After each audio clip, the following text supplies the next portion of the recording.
Manohar Reddy Tandur MLA Congress party నుంచి ప్రాతినిధ్యం వహిస్తున్నారు. చెవెళ్ల పార్లమెంట్ నియోజకవర్గ పరిధిలోకి వస్తుంది తాండూరు అసెంబ్లీ సెగ్మెంట్. 2023 ఎన్నికల్లో కాంగ్రెస్ నుంచి మనోహర్ రెడ్డి పోటీ చేసి విజయం సాధించారు. తన సమీప ప్రత్యర్థి అయినటువంటి పైలట్ రోహిత్ రెడ్డి పైన విజయం సాధించారు. పైలట్ రోహిత్ రెడ్డి అప్పటికక్కడ సిట్టింగ్ ఎమ్మెల్యే, ఆయన పైన విజయం సాధించారు మనోహర్ రెడ్డి. నాటి ఎన్నికల్లో వచ్చినటువంటి మెజారిటీ ఎంతో చూస్తున్నాం, ఓట్ షేర్ ఎంతో చూస్తున్నాం. వచ్చిన మెజారిటీ 6,583 ఓట్ల మెజారిటీతో విజయం సాధించారు. రాబట్టుకున్న ఓటింగ్ షేర్ ఎంత అంటే 48.32%తో ఓటింగ్ షేర్తో ఆయన విజయం సాధించారు. మరి ఇప్పుడు తాండూరు నియోజకవర్గంలో ఎమ్మెల్యే మనోహర్ రెడ్డికి జనాదరణ ఎంత ఉంది, ఆయన పనితీరు గురించి ఏమనుకుంటున్నారు, ఆయన గ్రాఫ్ పెరిగిందా తగ్గిందా, బిగ్ టీవీ సర్వేలో తేలింది ఏంటి, ఇప్పుడు చూద్దాం. అసెంబ్లీకి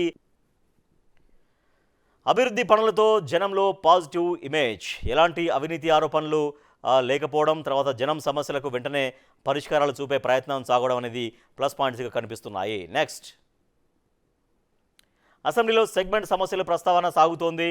తద్వారా ఆ సమస్యలకు పరిష్కారం లభించేటువంటి ప్రయత్నం సాగుతోంది. తర్వాత సీఎంఆర్ఎఫ్ కళ్యాణ లక్ష్మి చెక్కుల పంపిణీ కూడా ప్రాపర్గా కొనసాగుతూ ఉంది. నెక్స్ట్, మంత్రుల దగ్గర సెగ్మెంట్ సమస్యలు ప్రస్తావిస్తున్నారు. పాత కొత్త క్యాడర్ను కలుపుకొని ఆయన వెళ్తూ ఉన్నారనేది కూడా ప్లస్ పాయింట్గా కనిపిస్తుంది. ఇక మైనస్ పాయింట్స్ ఏంటి, మనోహర్ రెడ్డి తాండూరు ఎమ్మెల్యే గురించి ఏం చెప్పారు తాండూరు నియోజకవర్గ ప్రజలు? మైనస్ పాయింట్స్: కాగ్నా కాక్రవేణి నదుల్లో ఇసుక మొరం అక్రమాలు జరుగుతున్నాయి, అయినా కూడా వాటిని పెద్దగా పట్టించుకోవట్లేరు. మొరం తరలింపులో స్వయంగా ఎమ్మెల్యే సోదరుడిపైనే కొన్ని ఆరోపణలు ఉన్నాయి. సో వాటిపైన కూడా పెద్దగా చర్యలు తీసుకోకపోవడంతో మైనస్ పాయింట్గా ఉంది. మైన్స్ చెక్ పోస్టుల్లో వసూళ్ల పర్వం ఆరోపణలు ఎక్కువగా వినిపిస్తున్నాయి. తాండూరులో ఎక్కువగా షాబాద్ రాళ్ళు ఉంటాయి. సో అదంతా కొంచెం మైనింగ్ అక్కడ సాగుతుంటుంది. అటువంటి చెక్ పోస్టుల దగ్గర వసూళ్ల పర్వం సాగుతున్నది. నెక్స్ట్,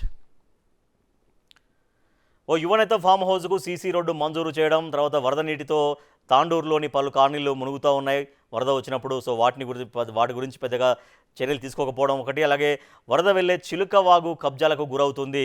అది గురవుతున్నా కూడా దానిపైన ఎటువంటి యాక్షన్స్ తీసుకోకపోవడం కూడా మైనస్ పాయింట్స్గా కనిపిస్తున్నాయి. జనం ఏం కోరుకుంటున్నారు, జనం కోరుకుంటున్నది ఏంటి? మనం చూద్దాం. జుంటుపల్లి రిజర్వాయర్ మెయింటైన్ చేయాలి. సో దాంతో నీళ్లు చాలా వరకు ప్రజలకు, అంటే తాగునీళ్ళు కావచ్చు, సాగునీళ్ళు కావచ్చు, రావడానికి ఆస్కారం ఉంటుంది. రిపేర్లు చేసి సిల్ట్ తొలగించి కాలువలు నిర్మించాల్సినటువంటి అవసరం ఉంటుంది. అలాగే కోటపల్లి ప్రాజెక్టు కూడా మెయింటెనెన్స్ చేయాల్సినటువంటి అవసరాన్ని జనం కోరుకుంటున్నారు. నెక్స్ట్, శివసాగర్ ప్రాజెక్టు నిర్వహణ చేపట్టాలి. తద్వారా అంటే నీళ్ళకు సమస్య లేకుండా చూడాలి. సహజ వనరులు దోపిడీకి గురవ్వకుండా కాపాడాలి. ఫ్యాక్టరీలు కూడా ఉంటాయి ఇక్కడ, చాలా చోట్ల ఫ్యాక్టరీలతో శ్వాసకోశ సమస్యలు చాలా వరకు వస్తున్నాయి కాబట్టి పొల్యూషన్ రాకుండా చూడాల్సినటువంటి అవసరం ఉంటుందని జనం కోరుకుంటున్నారు. నెక్స్ట్, సిమెంటు నాపరాతి ఫ్యాక్టరీల కాలుష్యం నియంత్రించాలి. సో ఇది తాండూరులో ఉత్పత్తి అయ్యేటువంటి నాపరాయి అనేది దేశంలో ఒక మంచి ప్రఖ్యాతిగాంచినటువంటి నాపరాయి అది. సో షాబాద్ నాపరాయి అంటుంటారు. సో అది మంచి క్వాలిటీ ఉంటుంది. సో అటువంటి ఫ్యాక్టరీ నుంచి కాలుష్యం నియంత్రించాలి. తర్వాత తాండూరు బైపాస్ రోడ్డు కంప్లీట్ చేయాలి. సో దాంతో ప్రయాణ కాలం అనేది చాలా వరకు సేవ్ చేయబడుతుంది అక్కడ వాళ్ళకి.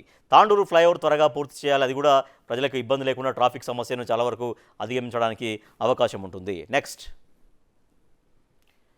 తాండూరులో కంది బోర్డు ఏర్పాటు చేయాలి. కంది బోర్డు ఎందుకంటే అక్కడ తాండూరులో ఎక్కువగా కంది పంట పండుతుంది. రాష్ట్రంలో కంది పంట చాలా ఎక్కువగా వచ్చేటువంటి ప్రాంతాల్లో ఒక ప్రాంతం ఏంటంటే తాండూరు. సో ఆ తాండూరు చుట్టుపక్కల ఎక్కువగా కంది పంట పండిస్తుంటారు. సో దానికోసం బోర్డు ఏర్పాటు చేయాలని రైతాంగం కోరుకుంటున్నారు. ఐటీఐ పాలిటెక్నిక్ కాలేజీ కావాలి. బషీరాబాద్లో డిగ్రీ కాలేజీ, జూనియర్ కాలేజీ కావాలని జనం కోరుకుంటున్నారు. నెక్స్ట్, నాపరాతి, శుద్ధ, ఎర్రమట్టి అక్రమ మైనింగ్ జరుగుతోంది. ఆ మైనింగ్ అక్రమంగా జరగకుండా కంట్రోల్ చేయాలి. తర్వాత చిలుకవాగు నాలా పనులు స్పీడప్ చేయాలి.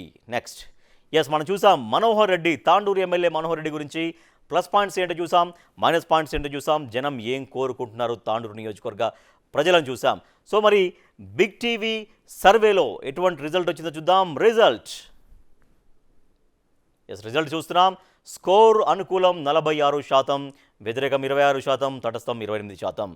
సో వ్యతిరేకంతో తటస్థంతో పోల్చుకుంటే అనుకూలం మెరుగ్గానే కనబడుతోంది 46%. కానీ ఇంకా దాన్ని మరింతగా పెంచుకోవాల్సినటువంటి అవసరం ఉంటుంది. తాండూరులో అనేక సమస్యల పరిష్కారం జనం కోరుకుంటున్నారు, అభివృద్ధి కార్యక్రమాలు జరగాలని కోరుకుంటున్నారు. సో తద్వారా ఎక్కడెక్కడైతే సమస్యలు ఉన్నాయో వాటిపైన ఫోకస్ చేయాలి, ఆ సమస్యలకు పరిష్కారం చూపించాలి, అభివృద్ధి ఫలాల్ని తాండూరు నియోజకవర్గ ప్రజలకు అందించాలి. తాండూరు పైన పూర్తిగా మరింతగా ఫోకస్ చేసి అభివృద్ధి ఫలాల్ని ప్రజలకు అందించగలిగితే వ్యతిరేకత తగ్గించుకోవచ్చు, తటస్థాన్ని తగ్గించుకోవచ్చు, తద్వారా అనుకూలతను పెంచుకోవచ్చు. So B Manohar Reddy Tandur MLA గారు, ఇది మీ స్కోరు.